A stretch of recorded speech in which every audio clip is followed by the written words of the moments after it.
and gentlemen, welcome to the Saturday Night Live 40th anniversary special. Welcome to MsMojo, and today we're exploring the Saturday Night Live milestones that transformed a risky late-night experiment into a lasting cultural institution. Good evening, and welcome to the 50th anniversary of Saturday Night Live. The first episode. Live from New York, it's Saturday night! On Saturday, October 11th, 1975, television history was made with the debut of NBC's Saturday Night. The premiere, broadcast live from Studio 8H in Rockefeller Center, was a bold departure from traditional variety shows, immediately setting the new standard for late-night comedy. How many of you have heard this in your home? Where's the good scissors? I can't keep anything nice in this house. Here's another thing you'll hear at home. Mostly guys say this.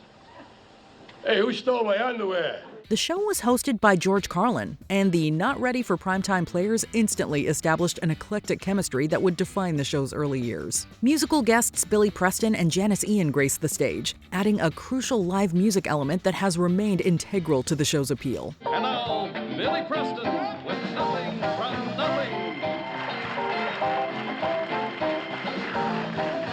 Nothing from nothing leaves nowhere. You gotta have something if you wanna be with me. This initial broadcast was the genesis of a cultural phenomenon, launching careers and forever altering the American comedy landscape. President Ford blew his nose. Alert Secret Service agent seized his handkerchief and wrestled it to the ground. And yesterday in Washington, President Ford bumped his head 3 times getting into his helicopter. The CIA immediately denied reports that it had deliberately lowered the top of the doorway. The 100th episode. Spirit, are you speaking through Jane?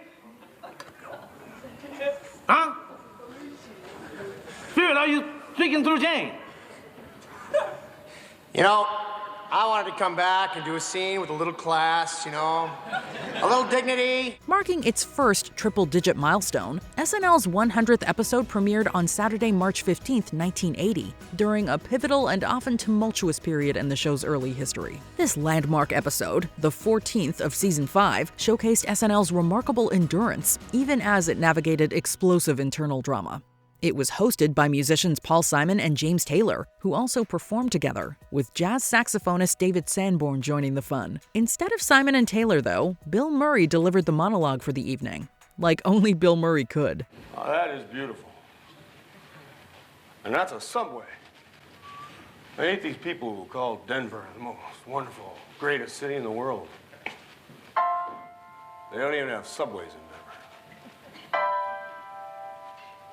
This is a city. New York! The 100th episode, bolstered by its star-studded appearances and the energy of the milestone, was seen as an average but noteworthy entry, proving that even in periods of flux, SNL could deliver engaging television. Jane, thanks a lot. Mrs. Richard Fader of Fort Lee, New Jersey, writes in and says, "Dear Roseanne Dana, I want to breastfeed my baby, but I'm not sure how you do it. Which breast do I use? How do I get the milk to be the right temperature? Do I have to heat up my breast? Do I have to sterilize my nipple?" The 250th episode. I'm Ernie Daniels. I'm a retired public school teacher. I have 13 grandchildren, and I'm a Republican. We're all Republicans! Some pretty surprising people have joined the Republican Party lately. Take a closer look. You may be in for a surprise. The Republican Party. There's room for everyone. Airing on Saturday, November 5th, 1988, the 4th episode of Season 14 of Saturday Night Live was hosted by Full Metal Jacket star Matthew Modine, marking his only time as host. Musical duties were handled by folk rock group Edie Brickell and New Bohemians. The 1988 U.S. presidential election would see then Vice President George H.W. Bush elected to the nation's highest office, defeating Massachusetts Governor Michael Dukakis. This episode aired just days earlier, and it really shows. Well, thank you. Good evening. And what can I tell you? On Wednesday of this week at a stump speech in the Midwest, an overtly confident George Bush publicly voiced his intention to vote for Michael Dukakis.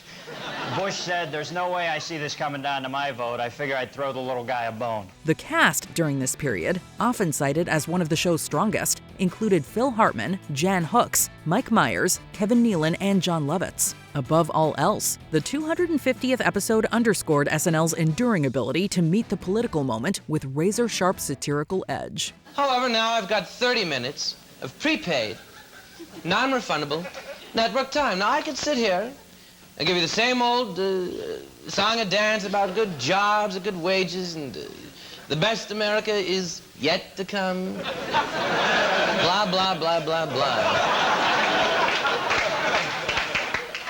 But if you haven't bought it by now, why bother? The 15th anniversary special. Chevy, I just can't let you do this fall. It's too dangerous. Dangerous, Lauren. I did it every week. Chevy, you're 58 years old. But I feel as good as I did 15 years ago. 15 years ago, you were 43. Yeah, no. 15 years, I'll be 73. So what?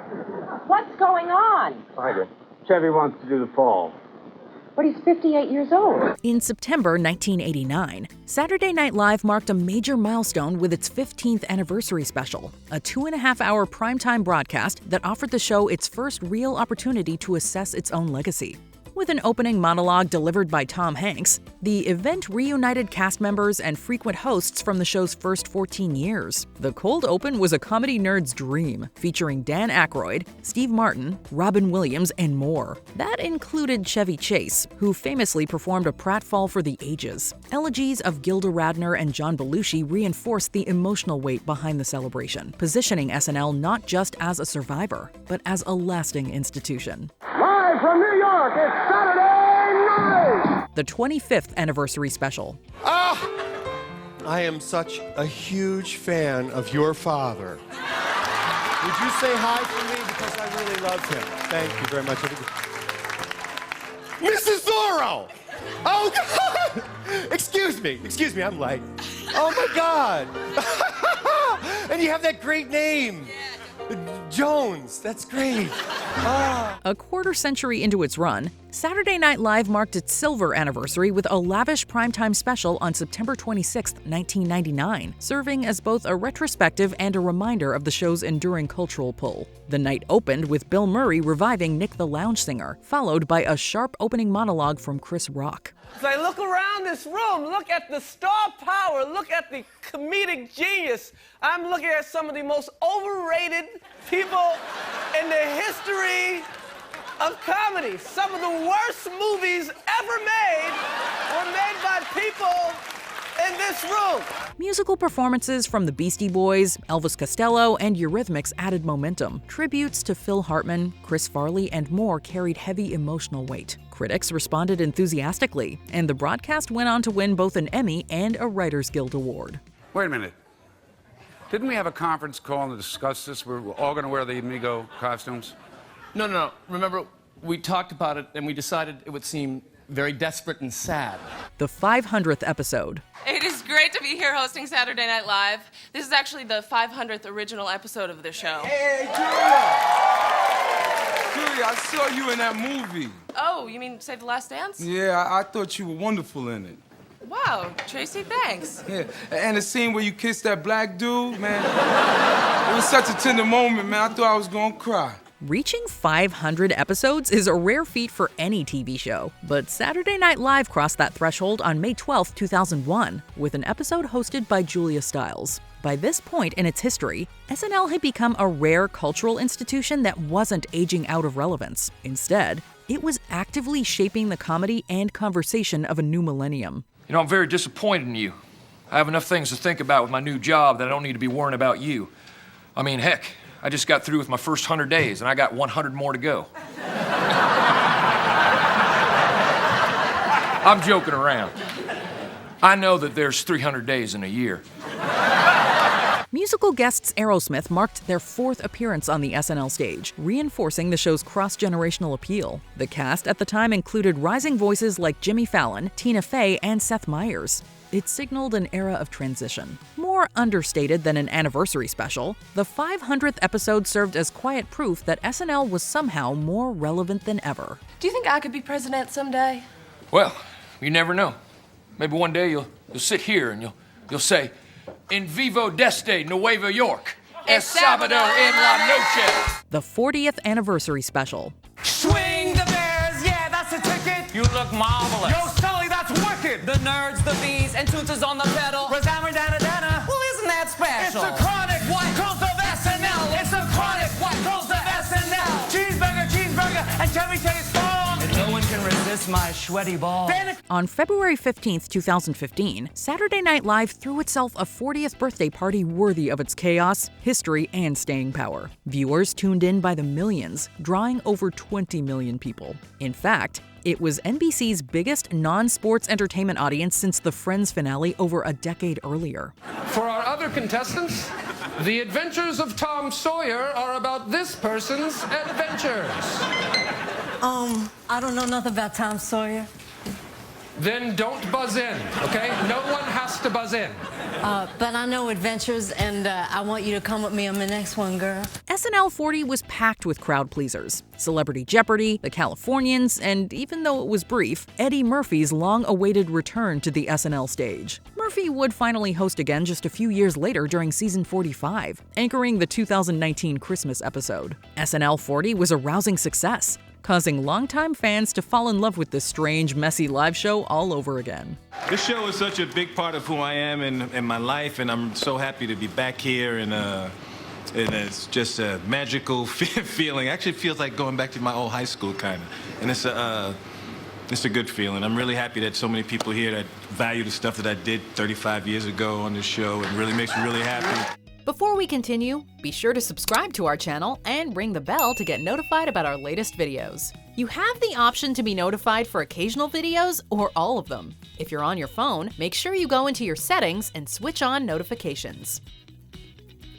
The 50th anniversary special. I'm Steve Martin, Saturday Night Live's newest diversity hire. And what a thrill it is to be here. When I heard that SNL wanted to do an anniversary special, I literally wanted to leap into the air, and the only reason I didn't is because at the time I was wearing a short skirt with no underwear. For SNL's 50th anniversary, the mood was less reverent museum tour and more long-running house party. For one long, joyfully packed night, Studio 8H played host to 50 years of comedy that worked because it was live, and sometimes because it barely held together. I'm sorry, who is Ronaldo? Don't worry, honey, Ronaldo is in my past. Matthew, I'm here. Hey, man. Hey, man. Came all this way, had to explain, direct from Ronaldo. Matthew's my guy, said he's not bi, but we did hook up though. Red carpet specials kicked things off, but the main event felt comfortingly familiar. A cold open, a monologue, sketches, short films, and music. Alumni like Adam Sandler, Amy Poehler, Chris Rock, Eddie Murphy, and frequent host Steve Martin dropped in, while Lorne Michaels brought back trusted writers to keep things sharp. Overall, SNL 50 looked backward without getting stuck there. Nearly 15 million viewers tuned in, proving the show still knew how to throw a party people wanted in on. Pete, before you turn your back on New York, remember what this city gave you. Herpes? No, the city didn't give you that. I meant remember how this city inspired you. Just because the art scene and the music scene are dead and the city is a bunch of TD Banks and Le Pen quotidiens, you can't just give up. I'm just asking you, nay, all of us here, to still believe in the power of New York. Which SNL milestone do you find the most memorable? Are there any we missed? Be sure to let us know in the comments below.